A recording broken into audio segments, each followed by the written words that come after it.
がここにいるうちの本物のスクールスポーツのために行こうぜベイビーバンこの国は気をつけて、現実になることがありますからね。Alright, so we're going to go ahead and continue the long-standing tradition of covering Japanese boxing here on True School Sports. True School Sports, the number one source for Japanese boxing in America.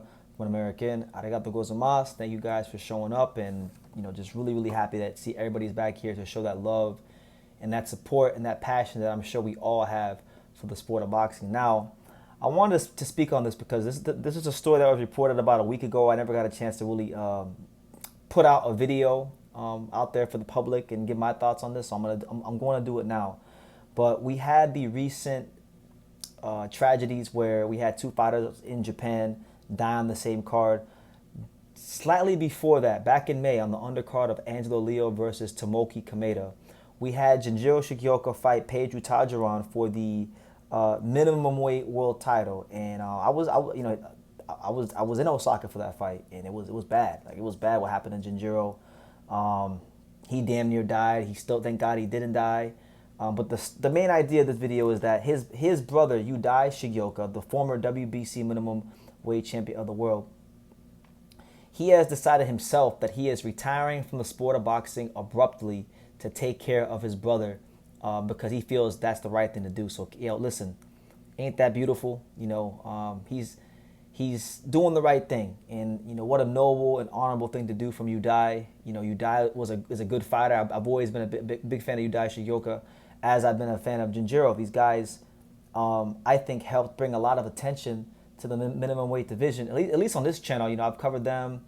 I feel like them and Oscar Collazo, and I guess you could say Melvin Jerusalem as well. These are the guys that have made me really pay attention to the minimum weight division, and they're all unique, dynamic, fun, colorful, exciting fighters. So I appreciate both of the Shigiokas and their contributions to boxing. But it's the right thing to do. When you have a family member that's in a delicate state health-wise, dropping maybe some of your own dreams and ambitions to take care of them is probably one of the most noble things you can do. So, as far as Yudai, he won't be boxing anymore. We know Ginjiro won't be boxing anymore, but he feels like, that basically, like, his goal from here on out is maybe not to box anymore, but to bring some life back to his brother's life, because it's tough, man. These are guys that have been boxing from a very young age, and they both fulfilled their dreams of becoming champions. At one point in time, they were both world champions at the same time, and that was only 2 years ago.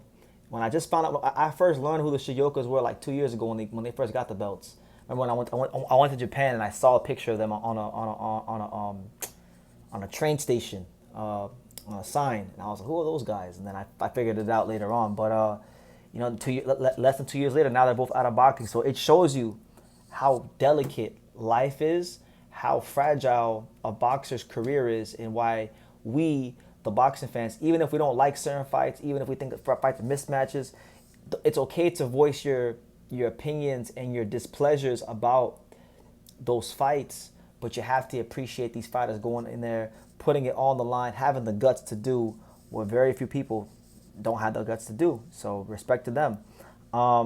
But yeah, basically Yudai stated in this article, and I'll leave it for you guys in the description so you can read it for yourself.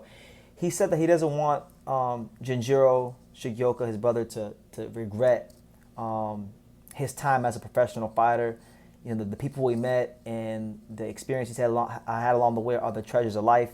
And, his dream is just to help him progress steadily. And that's why, he's deciding to retire. He doesn't have any regrets. This is now the real fight, the real challenge, and we got to support him. So I'm going to tell y'all like this, man.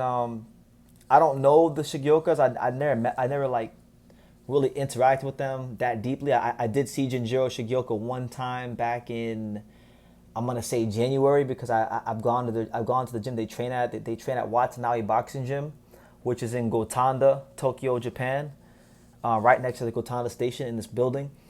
And I don't know them, but I do know the gym they train at. So the next time I go to Japan, whenever that is, I will be in contact with the Watanabe gym, and I will try to see if I can offer any encouragement to the Shigeoka brothers, because I do appreciate them, and they were a part of, I feel, the growth and this golden era of Japanese boxing, which has, as you guys know, it's captivated my imagination here on True School Sports, and it's really added a lot of life to the coverage here on True School Sports, and a lot of people love and enjoy the work we do covering Japanese boxing here on True School Sports. So that being said, I thank them both for the contributions.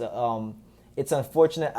One of the fights I did want to see at some point was Ginjiro Shigeoka versus Oscar Collazo, but God had other plans, and at this point, the real fight is now for your health and your life. When you have a health problem, you only have one problem in life. All your other problems that you think are problems tend to go away. So that being said, I want everybody out there who watching this video, whether you're located in America or if you're watching from Japan or anywhere else in the world, keep both these brothers in your prayers.